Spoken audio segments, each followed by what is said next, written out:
Moving on, there's no end to the attacks in Afghanistan. In the latest, at least 5 people have been killed and 6 injured in a blast in capital Kabul. A bomb targeted a minibus near a Taliban checkpoint.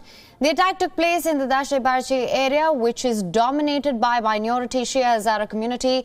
For years, the Hazaras have been the target of violence. According to reports, gunshots were heard at the spot immediately after the blast. While no group has claimed responsibility for the attack yet, the Islamic State has been behind similar blasts in the country since the Taliban takeover on the 15th of August.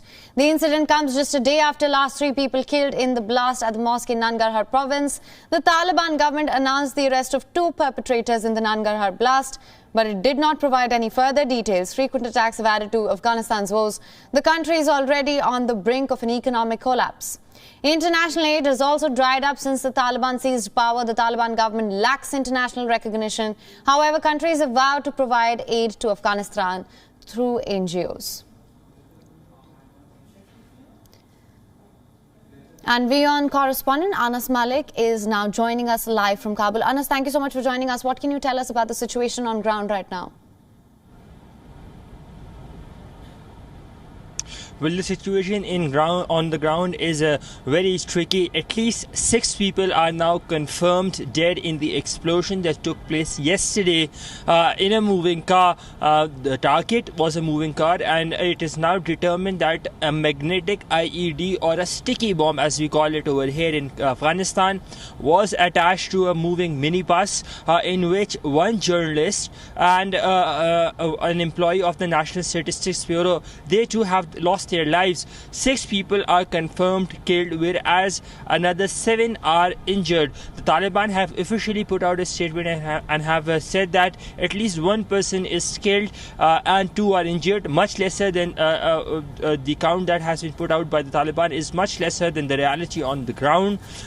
Those who are killed include a journalist from Ariana News, a prominent news network here in Afghanistan, and an employee of the National Statistics Bureau as well. Now, no group has come forward and taken responsibility, but Dasht-e Barchi is a predominantly Hazara Shia neighborhood, which in the past have come under attacks by the IS as well.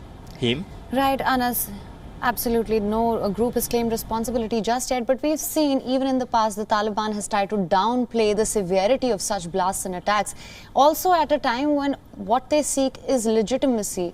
What can you tell us about the security situation and the kind of balance that they need to strike here? Well, if I talk to you from a very grounded perspective, from what is it in Kabul, they've beefed up security measures. There are increased checkpoints now.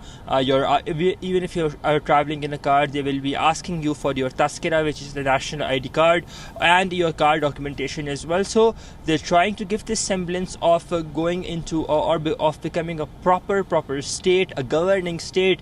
But being a militia earlier and now ruling a government are 2 different things, and that is a bigger challenge. The security situation, the Taliban have been trying to give this semblance of the country being secure. They took great pride in this, that following their takeover of the country, which mind you marks almost 3 months. Tomorrow it will be 3 months of the Taliban takeover of the country, and in these 3 months they took great pride in saying that following their takeover of the country, Afghanistan is much more secure.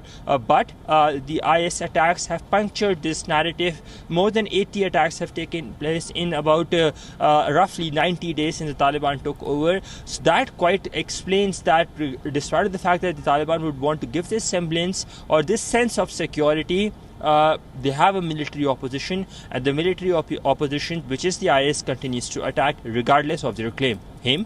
Right. Anas, thank you so much for joining us with all the updates and inputs on that. WION is now available in your country. Download the app now. Get all the news on the move.